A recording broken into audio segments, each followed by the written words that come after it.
Canadians across the nation are wondering whether U.S. President Donald Trump will follow through on his threats of economy-wide tariffs or if he will back out again with another last-minute pause.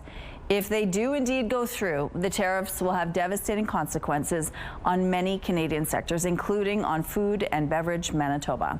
Joining us now is Mike Mikulak, the Executive Director of Food and Beverage Manitoba. Good morning, Mike. Good morning. Thanks so much for joining us. Now tell us a little bit about the businesses that you represent. Yeah, so we represent about 300 businesses in the province. I think what a lot of people don't realize is that the food and beverage manufacturing sector is huge. It's the largest manufacturing sector in the province and actually across Canada. We have incredible impact on the economy in terms of job production, in terms of exports, and in terms of economic activity, and it's dispersed really across the entire country. How connected are we with the U.S. when it comes to business? Incredibly, and I think this is what people don't realize. You know, Canada is a major exporter of food. We export billions and billions of dollars of food every single year. The world wants what we have. The world needs what we have.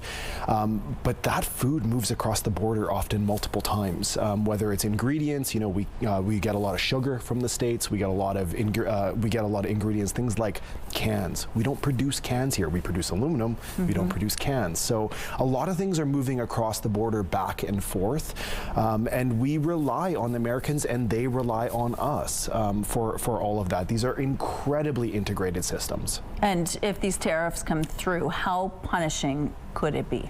Yeah, I mean, incredibly. So I think everybody's been struggling with the cost of food over the last couple of years. We've seen how vulnerable supply chains are to those disruptions. We have an incredible global food system across the world, and I think what we're seeing right now is what instability can do about it.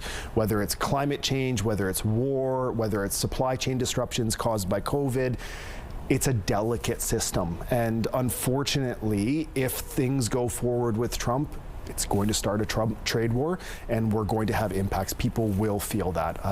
And it will impact jobs. It will absolutely impact jobs. Unfortunately, a lot of these companies know they can't pass on the full cost to the consumers, and that means reducing jobs.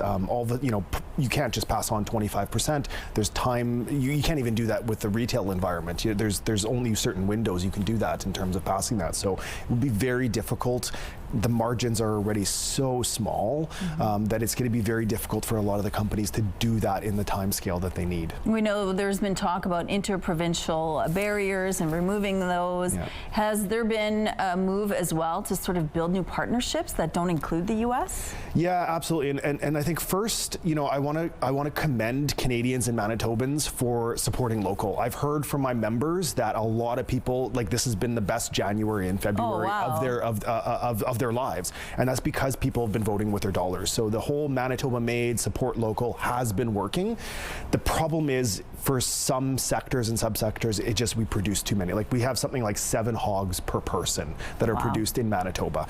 We can't eat all of that, right? We export that, and the world needs it. So I think when it comes to interprovincial trade barriers, super important. It's very difficult to ship across barriers, whether it's liquor laws, whether it's food safety standards. It's really hard to move across those barriers. So if we can use this as an opportunity to reduce that, that'd be incredible.